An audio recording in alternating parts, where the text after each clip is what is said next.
देश और प्रदेश में बढ़ रहे कोरोना के मरीजों को लेकर भले ही सरकार ने आम जनता पर नाइट कर्फ्यू और सार्वजनिक समारोह में 200 लोगों की संख्या का प्रतिबंध लगा दिया हो, लेकिन ना तो नेताओं पर कोई प्रतिबंध है और ना ही नेताओं की किसी रैली पर जिसमें हजारों के हजार लोगों की भीड़ जमा हो रही है। इन रैलियों में ना तो कोविड प्रोटोकॉल का पालन हो रहा है और ना ही रैलियों में जमा भीड़ मास्क का प्रयोग कर रही है, जहां भीड़ तंत्र और नेता दोनों आम लोगों की जान से खिलवाड़ कर रहे हैं। ऐसा ही कुछ नजारा हमीरपुर में दिखाई दिया, जहां बीजेपी की जन विश्वास यात्रा में केंद्रीय मंत्री सहित कई बीजेपी नेता और हजारों लोगों की भीड़ जमा हुई और जनसभा की गई। एक बात बता दूं, जो सरकार ने गाइडलाइंस इशू करी हैं वो गाइडलाइंस मुझे कहीं ना कहीं इसमें धोखा लग रहा है, क्योंकि एक तरफ तो वो रथ यात्रा निकाल रहे हैं, दूसरी तरफ रैलीज कर रहे हैं, बड़ी बड़ी रैली कर रहे हैं, लाखों लोगों को बसों से, सरकारी बसों से बुला के सरकारी रैली कर रहे हैं। और मुझे लगता है कि विपक्ष के लोगों को अपनी बात ना पहुंचाने देने के लिए इस तरीके की गाइडलाइंस इशू कर रहे हैं। अगर उनको इस तरीके से काम करना है तो सबसे पहले स्वयं सुधरो, फिर दूसरे को सुधारो वाली बात है। अगर वो स्वयं गाइडलाइंस का सरकार पालन करे, मुझे लगता है कि ये ज्यादा उचित होगा। जैसे जैसे विधानसभा चुनाव नजदीक आते जा रहे हैं, वैसे वैसे आरोप प्रत्यारोप का दौर भी शुरू हो रहा है। इसी कड़ी में सीएम योगी ने विपक्षी पार्टियों पर तंज कसते हुए कोरोना काल का जिक्र किया और कहा कि कोरोना के समय बहन भाई आनंद मना रहे थे तो बुआ आज तक बाहर नहीं आई। इसी के साथ सीएम ने अखिलेश यादव का नाम लिए बगैर ही उन पर निशाना साधते हुए कहा कि पिछली सरकार में भ्रष्टाचार से कमाया गया पैसा आज भी दीवारों से निकल रहा है। पहले जब उनकी सरकार थी तो कोई काम नहीं किया, लेकिन अब दुष्प्रचार कर जनता को बरगला रहे हैं। टीम से गायब थे, इटली में कहीं आनंद मना रहे होंगे, छुट्टी मना रहे थे, और जब बुआ तो आज तक नहीं आई होगी और बबुआ भी स्मार्टफोन पर खेल रहा होगा।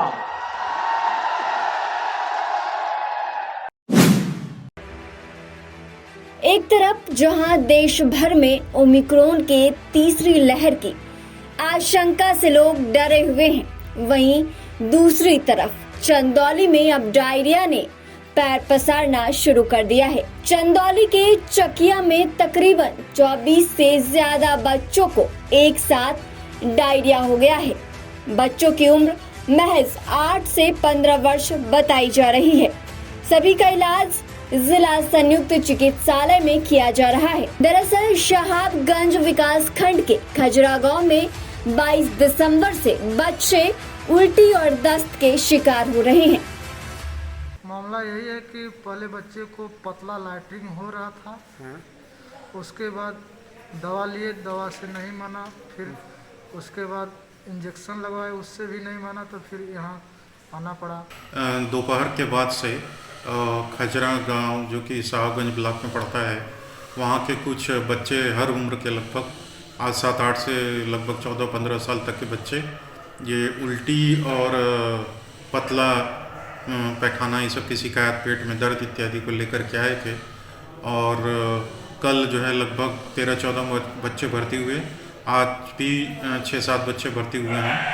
सबका उपचार, प्राथमिक उपचार किया गया है, भर्ती हैं और सबकी हालत गंभीर मतलब नॉर्मल है, किसी की हालत गंभीर हो इस तरह की नहीं है और सबको आवश्यक उपचार दिया जा रहा है।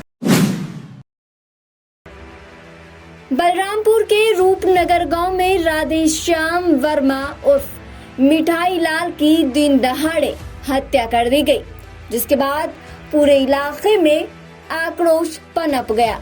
इसको लेकर परिजनों का कहना है कि गांव के ही कुछ लोगों ने चुनावी रंजिश में ग्राम प्रधान राधेश्याम वर्मा की गोली मारकर हत्या कर दी। हालांकि पुलिस ने अभी हत्या के कारणों का खुलासा नहीं किया है। अपर पुलिस अधीक्षक नम्रता श्रीवास्तव का कहना है कि पोस्टमार्टम रिपोर्ट आने के बाद ही कुछ बताया जा सकेगा। गोली मारी नी साहब के मारा है? राम नारायण इसबी छटकाओ भूखान लाल भंडारी। किसको मारा है?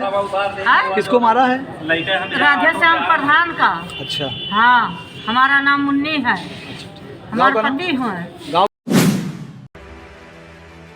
देश के गृह मंत्री अमित शाह ने जालौन के उरई में जनसभा रैली को संबोधित करते हुए विपक्षी दलों पर जमकर हमला बोला। वहीं उन्होंने कहा कि केंद्र और प्रदेश सरकार विकास की सरकार है। यूपी में सीएम योगी आदित्यनाथ की सरकार में प्रदेश तरक्की कर रहा है। केंद्र सरकार अलग अलग योजनाओं के जरिए जनता को लाभ पहुंचाने का कार्य कर रही है, जबकि पहले की सरकार ने जनता को सिर्फ ठगने का कार्य किया है। बता दें कि गृह मंत्री अमित शाह जालौन के उरई में जन विश्वास यात्रा में पहुंचे थे। इस सपा बसपा कांग्रेस की सरकारें थी देश में 10 साल तक। मनमोहन सिंह सोनिया की सरकार चली या नहीं चली? जोर से बोलो, चली या नहीं चली? उस वक्त पाकिस्तान से आतंकवादी आते थे, हमारे जवानों को मारते थे और चले जाते थे। दिल्ली में किसी के माथे पर जूं नहीं रहती थी। मोदी जी की पूर्ण बहुमत की सरकार बनी, उरी में हमला किया, पुलवामा में हमला किया, मगर ये पाकिस्तान भूल गया कि कांग्रेस सपा बसपा की सरकार नहीं है, भारतीय जनता पार्टी की सरकार। देश भर में ओमिक्रॉन के बढ़ते मामले को देखते हुए सरकार ने अब नाइट कर्फ्यू लगा दी है, जिसके बाद मेरठ पुलिस प्रशासन भी सड़कों पर अलर्ट नजर आ रहे हैं, जहां पुलिस कर्मियों ने नाइट कर्फ्यू की अनाउंसमेंट करते हुए दुकानदारों से 11 बजे से पहले ही बाजार बंद कर देने की अपील की। मुख्य चौराहे पर चेकिंग कर रहे सीओ अरविंद चौरसिया ने बताया कि आज कर्फ्यू का पहला दिन है, इसीलिए लोगों को सिर्फ चेतावनी देकर छोड़ा जा रहा है। इसी के साथ भगत सिंह मार्केट के व्यापारियों से मास्क नहीं तो सामान नहीं की अपील की गई, ताकि लगातार बढ़ रहे संक्रमण को रोका जा सके।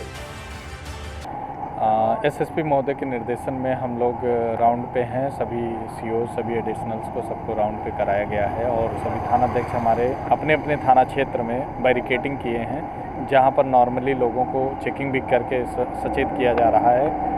और 11 बजे दुकानें करेक्ट बंद करा दी गई थी और 11 से 5 के कर्फ्यू का हम लोग पूरी तरह से पालन कराने की कोशिश कर रहे हैं, जिससे कहीं भी दिक्कत ना आए। और आज फर्स्ट डे है, लोगों को अवेयर किया जा रहा है। यदि इसमें आगे भी शिथिलता पाई जाएगी तो उनके विरुद्ध कार्रवाई की जाएगी। जिस तरह से अभी आदेश हुए थे कि रात्रि 11 बजे के बाद लॉकडाउन पूर्ण होगा, उसके बाद यहाँ जो व्यवस्था देखने को मिली है, मेरठ शहर के मुख्य चौराहे हापुड़ चौराहे पर इस टाइम में खड़ा हूँ और यहाँ व्यवस्था देखने को जो मिल रही है वो वाकई लाजवाब है। पुलिस प्रशासन यहाँ मौजूद है, प्रत्येक गाड़ी को यहाँ रोका जा रहा है।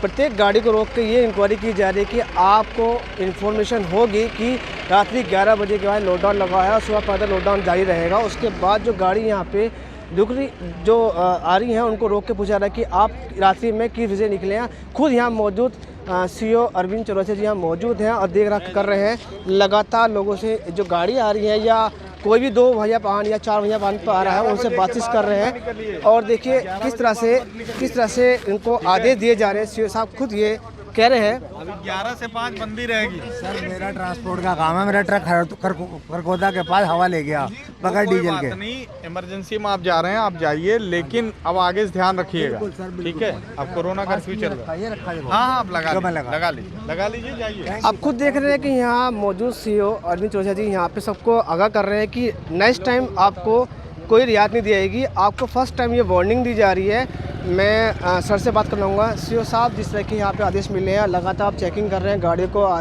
रोक के आदेश कर रहे हैं कि दोबारा आपको रियायत नहीं देगी, तो किस तरह से आप कंसर्न करते इस चीज़ को लेके? देखिए, शासन की गाइडलाइंस के अनुसार उच्च अधिकारियों के आदेश के क्रम में हम लोग इस पर इम्प्लीमेंट करा रहे हैं और हमारा ये प्लेस हापुड़ अड्डा है, तो यहाँ जो भी गाड़ियाँ गुजर रही हैं, जो लोग अभी नहीं जानते उनको अवेयर किया जा रहा है और अगर कोई विधि संगत नहीं पाया जा रहा है तो उसको उसी तरह से उसके विरुद्ध कार्रवाई की जा रही है, जैसे चालान वगैरह या अन्य चीज़ें। हालांकि आज पहला दिन है, कई गाड़ी आपने रोकी हैं, लगातार मुस्तैद यहाँ पर हैं, आगाह कर रहे हैं।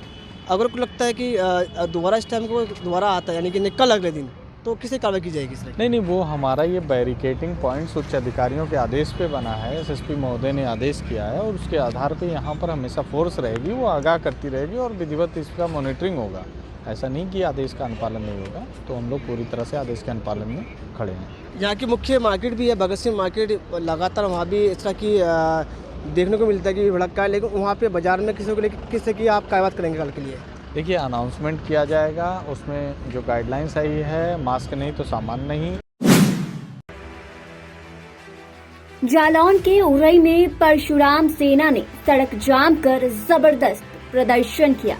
दरअसल ब्राह्मण समाज के लोग भगवान परशुराम के नाम से चौराहा बनाने की मांग को लेकर अड़े हुए हैं और इसी जिद को लेकर परशुराम सेना और ब्राह्मण सभा के कार्यकर्ता सड़क पर उतर गए। इसी दौरान सीओ सिटी विजय आनंद भी जाम में फंस गए। सीओ ने गाड़ी से उतरकर प्रदर्शन कर रहे लोगों को समझाने का प्रयास किया। मामला ये है, एक बार पहले नगर पालिका चेयरमैन को मैंने ज्ञापन दिया था सारे समाज के साथ में। उन्होंने कहा था कि हम एक जो है परशुराम चौक बनवाएंगे, लेकिन आज तक 1 साल हो गए परशुराम चौक नहीं बनाया गया। हमारे ब्राह्मण समाज के लोगों ने आज यहाँ धरना दिया है। हम लोग जब तक जो है रहेंगे, जब तक कोई लिखित आश्वासन नहीं मिलेगा, नहीं तो हम यहीं अनशन पर बैठे रहेंगे।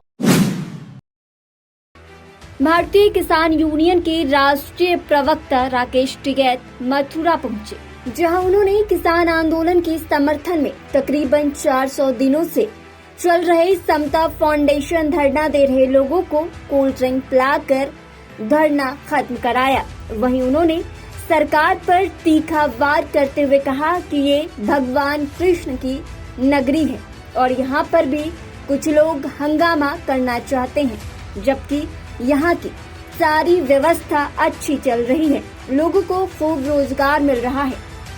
टैनी पे पूर्ण रूप से हमारा ये रहेगा कि उसका इस्तीफा, उसकी गिरफ्तारी ये रहेगी और जहाँ पे भी मीटिंग होगी हम वो चीजें कहते रहेंगे। हमेशा सरकार बचा रही, उम्मीद है कि चुनाव के बाद उनका रुख लगे कि चुनाव तक हो जाने दो हमारा काम। उसके बाद फिर आंदोलन शुरू होगा? हाँ, आंदोलन तो शुरू ही होंगे, आंदोलन चलेगा आगे। डिजिटल इंडिया को बढ़ावा देने और छात्रों को आधुनिक शिक्षा देने के उद्देश्य से यूपी सरकार द्वारा मेधावी छात्र छात्राओं के बीच लैपटॉप के साथ साथ टैबलेट का वितरण किया जा रहा है। इसी कड़ी में जालौन के संस्कृत स्कूल के 31 छात्रों के बीच लैपटॉप वितरण किया गया। वहीं प्रदेश स्तर पर अच्छे अंक पाने वाले 6 छात्रों को 1 लाख रुपए का चेक और अन्य छात्रों को 21-21 हजार रुपए का चेक दिया गया। आज उत्तर प्रदेश सरकार द्वारा जो जनपद जालौन के मेधावी छात्र छात्राएं इंटर कॉलेज के थे, उन बच्चों को 31 छात्र छात्राओं को टैबलेट और चेक दी गई, जिसमें संस्कृत इंटर कॉलेज के 11 बच्चे जनपद जालौन से चयनित हुए थे, लेकिन उसमें भी जो उत्तर प्रदेश में संस्कृत इंटर कॉलेज के 25 टॉप की सूची बनी है, जनपद जालौन से 6 छात्र उस सूची में आए हैं। इसलिए उन 6 छात्रों को 1-1 लाख रुपए की चेक दी गई। बकाया जो 25 छात्र हाई स्कूल इंटर के थे, उनको 21-21 हजार की और एक टैबलेट दिया गया है। यूपी के चंदौली में नेशनल हाईवे 2 पर बस पलट गई, जिसमें करीब 6 से ज्यादा यात्रियों को गंभीर चोट आई है। मौके पर पहुंची पुलिस ने बस का शीशा तोड़कर अंदर फंसे यात्रियों को बाहर निकाला, जिसके बाद सभी घायलों को जिला अस्पताल चंदौली में भर्ती कराया गया। आपको बता दें कि सवारियों से भरी ये बस झारखंड से बनारस जा रही थी।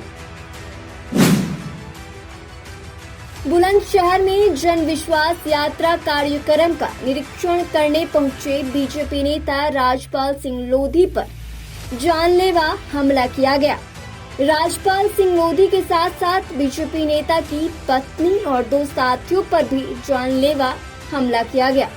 बता दें कि इस हमले का आरोप वर्तमान बीजेपी विधायक देवेंद्र सिंह लोधी के समर्थकों पर लगाया जा रहा है। बीजेपी नेता राजपाल सिंह लोधी ने अपनी पत्नी और अपने 2 साथियों के साथ भागकर जान बचाई। हमले का ये वीडियो अब सोशल मीडिया पर खूब तेजी से वायरल हो रहा है। और जो कल जो घटना घटी थी, मैं अपने पति के साथ ही थी। मुरैना से हम गेट बना के आ रहे थे, तो जो पोस्टर लगने थे वो हम जगह नहीं थी, हमने बल्ली गाड़ी थी, बांस गाड़ी थी। जो हमारे साथ ही लड़का था, हम देखने के लिए रात को आए थे। मुरैना वाला काम करके ख़त्म करके इधर को आए थे नक्शल के लिए। सभी लोग अपना अपना कर रहे थे और ऐसा हुआ, ये लड़का अंदर गया, वो लोग इसे देख के बांस उखाड़ के हमारे फेंकने लगे। इस लड़के ने कहा, भाई हमारे बांसों को क्यों उखाड़ के फेंक रहे हो? और इतनी देर में ही उन्होंने ताबड़तोड़ हमला कर दिया। बात हम जो बैनर पोस्टर लग रहे थे, तो हमारे गेट का जिम्मा मिला था कुरैना कोठी पे। तो कुरैना कोठी पे से जैसे ही हम इल्ला की तरफ आ रहे थे, तो वहाँ भी बैनर पोस्टर के हम जगह देख रहे थे, भाई कहाँ लगने हैं कहाँ नहीं लगने हैं। तो जैसे ही हमारा आदमी अंदर गया और उसको इन्होंने वहाँ घात लगाए, ये देवेंद्र विधायक जी के आदमी घात लगाए, उस पूरा लाठी डंडे ईंट पत्थरों से उसको इतना घायल कर दिया, उसको किसी तरह मतलब बचा के, और हमारी भी गाड़ी पे और हमें भी जानलेवा हमला, और हम वहाँ से मतलब किसी तरह जान बचा के भागे। लखीमपुर खीरी शहर में राजापुर क्रॉसिंग से भारतीय जनता पार्टी की जन विश्वास यात्रा निकाली गई, जहां सैकड़ों की संख्या में बीजेपी कार्यकर्ता शामिल हुए। बता दें कि ये यात्रा भारी संख्या में कार और मोटरसाइकिल के साथ साथ पैदल भी निकाली गई। साथ ही कार्यकर्ताओं ने जय श्री राम, भारत माता की जय और वंदे मातरम का नारे लगाए। कौशाम्बी के मखौपुर में महाराजा बिजली पासी का जयंती समारोह मनाया गया। इस कार्यक्रम का आयोजन प्रत्याशी अतुल द्विवेदी ने किया। विधानसभा क्षेत्र में उमड़ी भीड़ को देखते हुए अतुल द्विवेदी ने कहा, साल 2022 में मायावती की सरकार बनने वाली है। हमारी तैयारी हमेशा रहा करती है। बहुजन समाज पार्टी राजनीतिक दल बाद में है, एक आंदोलन है, तो हम उस आंदोलन के तहत हमेशा काम करते रहते हैं। बीच में चुनाव आता है, उसको भी हम लड़ने का काम करते रहते हैं, करेंगे। 2022 का चुनाव आएगा, इसको भी हम बड़ी तैयारी के साथ लड़ने का काम करेंगे। बुलंदशहर में जनसभा कार्यक्रम का आयोजन किया गया। इस जनसभा कार्यक्रम में जनरल वीके सिंह और संजीव बालियान के साथ साथ अनिल शर्मा भी शामिल हुए। बता दें कि जनसभा स्थल पर काफी तादाद में लोगों की भीड़ देखने को मिली।